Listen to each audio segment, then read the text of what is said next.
दोस्तों, स्वागत है आपका अपने YouTube चैनल आशीष शॉर्ट्स में। दोस्तों, ये जो वीडियो है क्लास 12 के हर एक विद्यार्थी के लिए बहुत ही ज़्यादा इंपॉर्टेंट साबित होने वाला है, क्योंकि दोस्तों इस वीडियो में आपको बताने वाला हूँ कि आपका जो मॉडल प्रश्न पत्र निकल चुका है उसमें जो आपका हिंदी कोर का जो सब्जेक्ट है उसमें जो 40 प्रश्न दिए हुए हैं उसका सॉल्यूशन इस वीडियो में हम लोग देखने वाले हैं। ठीक है दोस्तों, तो दोस्तों यदि आपने अभी तक हमारे चैनल को सब्सक्राइब नहीं किया है तो चैनल को सब्सक्राइब कर दीजिए, बेल आइकन को प्रेस कर दीजिए और जितना हो सके इस वीडियो को शेयर कीजिए ताकि जितने भी हिंदी कोर के स्टूडेंट हैं उनको भी जो है इसका सॉल्यूशन वीडियो प्राप्त हो सके। ठीक है दोस्तों, और इससे पहले मैंने बहुत सारे चैप्टर्स, बहुत सारे सब्जेक्टों का सॉल्यूशन वीडियो बना दिया है और अपलोड भी कर दिया है, आप जाके हमारे चैनल में विजिट करके देख सकते हैं। ठीक है दोस्तों, तो चलिए अब हिंदी कोर को भी समझ लेते हैं। इसमें 40 प्रश्न दिए हुए हैं, इसका भी सॉल्यूशन देख लेते हैं। ठीक है दोस्तों, चलिए वीडियो को स्टार्ट करते हैं।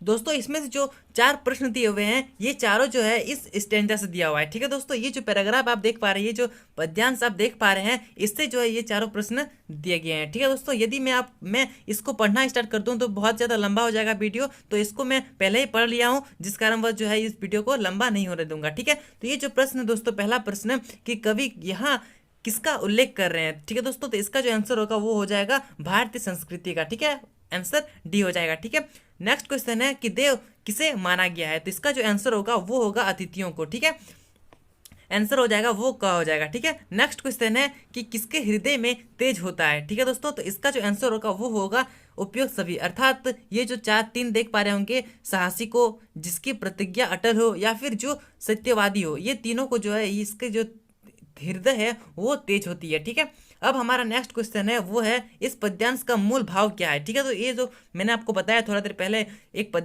काव्यांश दिखाया, उसका मूल भाव क्या है। तो दोस्तों इसका जो आंसर होगा वो होगा भारत के अतीत का गौरव गान। ठीक है दोस्तों, तो ऑप्शन नंबर ए जो है दोस्तों ये करेक्ट हो जाएगा। ठीक है, अब चलिए नेक्स्ट क्वेश्चन की ओर बढ़ते हैं और नेक्स्ट क्वेश्चन को देखने से पहले यहाँ पे जो हेडिंग दिया हुआ है इसे थोड़ा सा पढ़ लेते हैं कि निम्नलिखित गद्यांश को पढ़कर प्रश्न संख्या 5 से 8 के लिए सही विकल्प का चयन कीजिए। ठीक है दोस्तों, ये जो 5 से 8 प्रश्न यहाँ पे आप देख पा रहे होंगे, इसका जो आंसर देना है वो आपको इसको पढ़ के देना है, ये गद्यांश जो है उसको पढ़ के देना है। ठीक है दोस्तों, तो आपको अभी तक पता चल ही क्या होगा कि ये जो 2 पैराग्राफ आप देखें, पहला उसमें से 4 प्रश्न दिए हुए थे, इसमें भी 4 प्रश्न दिया हुआ है। ठीक है दोस्तों, तो ये जो पद्यांश दिया हुआ है, ये जो स्टैंजा दिया हुआ है, उसमें टोटल आपके 8 प्रश्न पूछे गए हैं। ठीक है, तो चलिए इसको भी समझ लेते हैं। इसको भी मैं स्किप कर देता हूँ क्योंकि मैं इससे पहले इस स्टैंजा को पढ़ चुका हूँ। ठीक है, तो इसका डायरेक्ट हम लोग आंसर जानते हैं। तो इसका जो प्रश्न है दोस्तों वो है कि मनुष्य अपने किन गुणों से जीवधारियों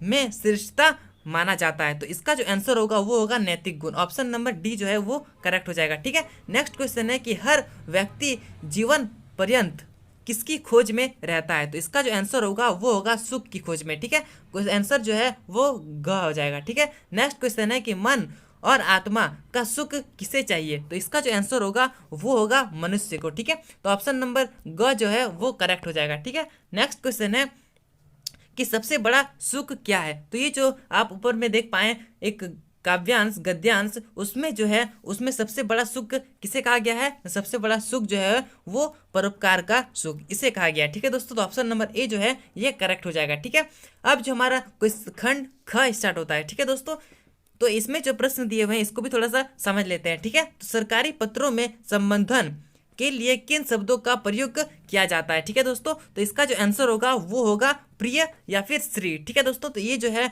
मित्र के लिए जो है इसका प्रयोग किया जाता है। ठीक है, अब चलिए नेक्स्ट क्वेश्चन को समझ लेते हैं। नेक्स्ट क्वेश्चन है कि भारत में हिंदी का प्रथम समाचार पत्र कौन सा माना जाता है। तो भारत का जो हिंदी में प्रथम समाचार पत्र है उसे जो है किसको मानते हैं ना, ये जो ऑप्शन देख पा रहे हैं उदंत मारदंड, तो ये जो है ऑप्शन ख जो है दोस्तों वो करेक्ट हो जाएगा। ठीक है, नेक्स्ट क्वेश्चन है कि संचार क्रांति के फलस्वरूप किस प्रारूप का प्रयोग अब बंद हो गया है। ठीक है दोस्तों, तो इसका जो आंसर होगा वो होगा तार। ठीक है, ऑप्शन जो है ग वो करेक्ट हो जाएगा। नेक्स्ट क्वेश्चन है कि मुद्रित माध्यमों की सबसे बड़ी विशेषता है। तो क्या है दोस्तों इसकी बड़ी विशेषता ना, स्थायित्व। ठीक है, ऑप्शन नंबर क जो है वो करेक्ट हो जाएगा। नेक्स्ट क्वेश्चन है फीचर किस प्रकार की विद्या मानी जाती है। तो इसका जो आंसर होगा वो होगा विषय प्रधान, ऑप्शन नंबर क जो है दोस्तों वो करेक्ट हो जाएगा। ठीक है, नेक्स्ट क्वेश्चन है कि संपादकीय किसके द्वारा लिखा जाता है? तो ये जो है क्वेश्चन, इसका आंसर होगा संपादक के द्वारा। Question number C. ठीक है दोस्तों, तो सी जो है दोस्तों ये करेक्ट हो जाएगा। ठीक है, अब चलिए नेक्स्ट क्वेश्चन की ओर बढ़ते हैं। नेक्स्ट क्वेश्चन है कि रचनात्मक लेखक के लिए क्या अपेक्षित है? तो इसका जो आंसर होगा दोस्तों वो हो जाएगा सी, अर्थात ज्ञानात्मक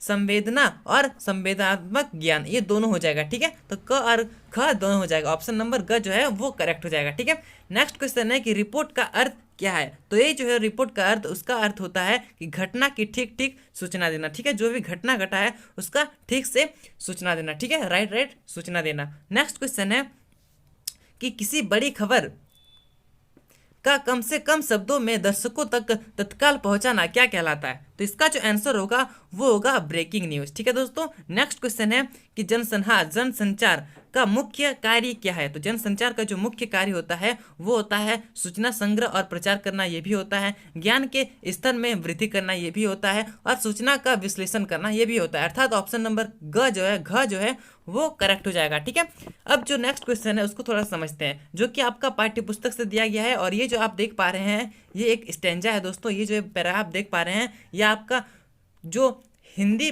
कोर है दोस्तों, वो जिसमें जो बुक है उसका जो है एक पोएम से लिया गया है। ठीक है दोस्तों, तो चलिए इस पोएम को इग्नोर करते हुए डायरेक्ट क्वेश्चन की ओर बढ़ते हैं और समझते हैं इसका आंसर क्या हो सकता है। ठीक है, तो इसका क्वेश्चन है प्रस्तुत पंक्ति किस कविता से ली गई है? तो इसका जो आंसर होगा वो होगा उषा। ठीक है, ग जो है वो करेक्ट हो जाएगा। नेक्स्ट क्वेश्चन है कि नीले जल में गोर दे के झिलमिलाने द्वारा कौन सा दृश्य चित्रित किया गया है? तो इसका जो आंसर होगा वो होगा सूरज की चमक के झिलझिलाने का दृश्य। तो ऑप्शन नंबर क जो है दोस्तों वो करेक्ट हो जाएगा। अब जो नेक्स्ट क्वेश्चन है वो है नील जल के उपमान द्वारा कवि किसका चित्रण करना चाहता है? तो इसका जो आंसर होगा वो होगा नीले आकाश का। ऑप्शन नंबर ख जो है दोस्तों वो करेक्ट हो जाएगा। नेक्स्ट क्वेश्चन है कि उषा के जादू का क्या तात्पर्य है? तो इसका उषा के जो जादू है दोस्तों उससे तात्पर्य है कि सूरज की किरणों का सौंदर्य। ठीक है, ऑप्शन नंबर ग जो है दोस्तों वो करेक्ट हो जाएगा। ठीक है, अब जो नेक्स्ट क्वेश्चन है उससे पहले जो हेडिंग दिया हुआ है उसे थोड़ा समझ लेते हैं। निम्नलिखित प्रश्नों के सही विकल्प का चयन कीजिए। जो आंसर सही है उसका चयन करना है। ठीक है, तो जो क्वेश्चन है दोस्तों कि कवि द्वारा भाषा को तोड़ने और मरोड़ने का क्या दुष्परिणाम हुआ? तो इसका जो आंसर होगा वो होगा कथ्य जाटिल हो गया। तो ऑप्शन नंबर क जो है दोस्तों वो करेक्ट हो जाएगा। ठीक है, नेक्स्ट क्वेश्चन है कि बादल निर्भय विलय क्यों मचा रहे हैं? तो इसका जो आंसर होगा दोस्तों वो होगा लोगों का निर्मम शोषण देखकर। तो आंसर जो होगा ये ग हो जाएगा। ठीक है, नेक्स्ट क्वेश्चन है कि पेट पूर्ति के लिए किस किस वर्ग के लोग मारे फिर रहे हैं? तो इसका जो आंसर होगा वो होगा मेहनतकश मजदूरी, व्यापारी, भिखारी, ये जो सारे हो जाएंगे। ठीक है दोस्तों, ऑप्शन नंबर घ जो है वो करेक्ट हो जाएगा। ठीक है, नेक्स्ट क्वेश्चन है कि बालक के द्वारा चांद मांगने की जिद पर माँ उसे क्या देखकर बहलाती है? तो इसका जो आंसर होगा दोस्तों वो होगा दर्पण। ठीक है, आईना को देखकर जो है दोस्तों उसे बहलाती है। ठीक है, नेक्स्ट क्वेश्चन है कि छोटा मेरा खेत शीर्षक कविता में कवि को कौन सी फसल प्राप्त होती है? ठीक है दोस्तों, यदि आपने इस चैप्टर को अच्छे से पढ़ा होगा तो इसका आंसर आपको बहुत ही अच्छे ढंग से पता होगा। ठीक है, तो इसका जो आंसर होगा वो हो जाएगा डी। ठीक है दोस्तों, कविता। अब जो हमारा नेक्स्ट क्वेश्चन है उसे चलिए समझते हैं। उससे पहले जो हेडिंग दिया हुआ है इसे थोड़ा समझ लेते हैं कि निम्नलिखित गद्यांश को ध्यानपूर्वक पढ़कर प्रश्न संख्या 28 से 31 के लिए सही विकल्प का चयन करना है। ठीक है दोस्तों, ये जो आप गद्यांश देख पा रहे हैं यहाँ पे, ये जो गद्यांश देख पा रहे हैं इसको आप पहले पढ़ना है, उसके बाद जो नीचे में प्रश्न दिए हुए हैं 28 से 31 तक उसका आंसर आपको देना है। ठीक है, तो गद्यांश को इग्नोर करते हुए हम लोग डायरेक्ट आंसर की ओर बढ़ते हैं। तो ये जो प्रश्न दिया हुआ है दोस्तों इसे थोड़ा समझ लेते हैं, उसके बाद जो है इसका आंसर ढूंढने का प्रयास करते हैं। ठीक है, तो जो तो क्वेश्चन है वो है प्रस्तुत पाठ के लेखक का क्या नाम है? तो इसका जो आंसर होगा वो होगा धर्मवीर भारती। ठीक है, ऑप्शन नंबर घ जो है दोस्तों वो करेक्ट हो जाएगा। ठीक है, नेक्स्ट क्वेश्चन है कि कौन सी बात लेखक के मन में ज्यों की ज्यों दर्ज है? तो इसका जो आंसर होगा वो होगा त्यागपूर्वक दान की बात। ठीक है, आंसर ख जो है दोस्तों वो करेक्ट हो जाएगा। ठीक है, नेक्स्ट क्वेश्चन है कि भ्रष्टाचार के बारे में मनुष्य को आचरण कैसा है? तो इसका जो आंसर होगा वो होगा भ्रष्टाचार के बारे में चटकारे लेखक बातें करना, भ्रष्टाचार के दलदल में स्वयं भी फंसना और भ्रष्टाचार को कोसना। तो ऑप्शन नंबर डी है दोस्तों वो करेक्ट हो जाएगा। ठीक है, नेक्स्ट क्वेश्चन है कि लेखक को देश के संदर्भ में कौन सी बात कचोटती है। तो इसका जो आंसर होगा दोस्तों वो होगा कि लोग जो है बहुत बड़ी बड़ी बातें करते हैं, ये जो है लेखक के मन में कचोटती है। ठीक है, तो ऑप्शन नंबर ए जो है दोस्तों क जो है वो करेक्ट हो जाएगा। ठीक है, अब जो नेक्स्ट क्वेश्चन है उससे पहले हेडिंग पढ़ लेते हैं कि निम्नलिखित प्रश्नों की सही विकल्प का चयन कीजिए। ठीक है, अब चलिए क्वेश्चन को पढ़ते हैं कि क्वेश्चन है दोस्तों कि लोगों ने लड़कों की टोली को क्या नाम दिया। तो ये जो लड़कों की टोली थी उसे क्या नाम दिया था ना, आपको पता होगा, आपने अच्छे से पढ़ा होगा। तो इसका आंसर हो जाएगा मेढक मंडली। ठीक है, तो ऑप्शन नंबर ग जो है दोस्तों वो करेक्ट हो जाएगा। ठीक है, नेक्स्ट क्वेश्चन है कि पहलवान की ढोलक शीर्षक कहानी में शेर का बच्चा किसे कहा गया है। तो इसका जो आंसर होगा वो होगा चांद सिंह, ऑप्शन क। ठीक है, करेक्ट हो जाएगा। ठीक है, नेक्स्ट क्वेश्चन है कि सफिया पाकिस्तान से भारत क्या लेकर जाना चाहती थी। तो इसका जो आंसर होगा दोस्तों वो होगा नमक। ठीक है, ऑप्शन नंबर का जो है वो करेक्ट हो जाएगा।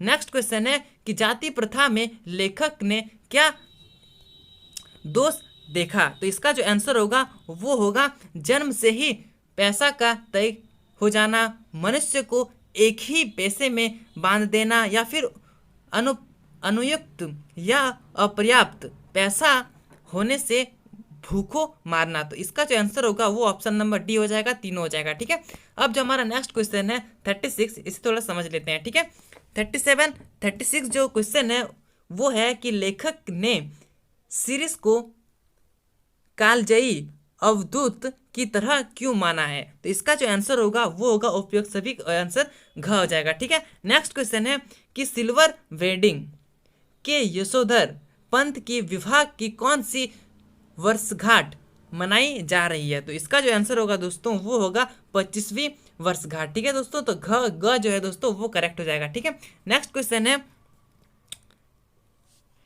जूझ कहानी में किसका चित्रण है। तो इसका जो आंसर होगा वो होगा संघर्षशील किशोर। ठीक है, तो ऑप्शन नंबर का जो है वो करेक्ट हो जाएगा। ठीक है, नेक्स्ट क्वेश्चन है कि सिंधु घाटी की सभ्यता को जल संस्कृति क्यों कहा जाता है। तो इसका जो आंसर होगा वो होगा पानी निकासी की सुंदर व्यवस्था के कारण। ठीक है, तो ऑप्शन नंबर ग जो है दोस्तों वो करेक्ट हो जाएगा। ठीक है, नेक्स्ट क्वेश्चन है कि एन फ्रैंक ने अपनी डायरी में किसे संबोधित किया है। तो इसका जो आंसर होगा दोस्तों वो होगा गुड़िया। तो आशा करता हूं दोस्तों यहीं तक था हमारा 40 प्रश्न वो सारे जो है कंप्लीट हो जाते हैं। तो हिंदी कोर भी जो दोस्तों वो हमारा कंप्लीट हो जाता है। ठीक है दोस्तों, आशा करता हूं बहुत ही अच्छे ढंग से आपको समझ में आ गया होगा। यदि आपको अभी भी कोई भी डाउट होता है तो आप हमारे कमेंट बॉक्स में कमेंट कर सकते हैं। ठीक है, जो भी डाउट है वो सारे जो है मैं आपको वहीं पर प्रोवाइड कर दूंगा। ठीक है, और यदि आपको किसी भी सब्जेक्ट में प्रॉब्लम आ रही है तो आप हमारे जो कमेंट बॉक्स है वहाँ पे आप कमेंट कर सकते हैं, उसका मैं सॉल्यूशन वीडियो लेकर आप तक प्रोवाइड कर दूंगा। ठीक है दोस्तों, तो आशा करता हूँ आपको बहुत ही अच्छी लगेगी कोई वीडियो लाई होगी। तो दोस्तों आप वीडियो को लाइक कीजिए और जितना हो सके इस वीडियो को शेयर कीजिए और हमारे चैनल को सब्सक्राइब भी कीजिए। ठीक है, तो चलिए मिलते हैं अब अगले वीडियो में, तब तक के लिए जय हिंद जय भारत।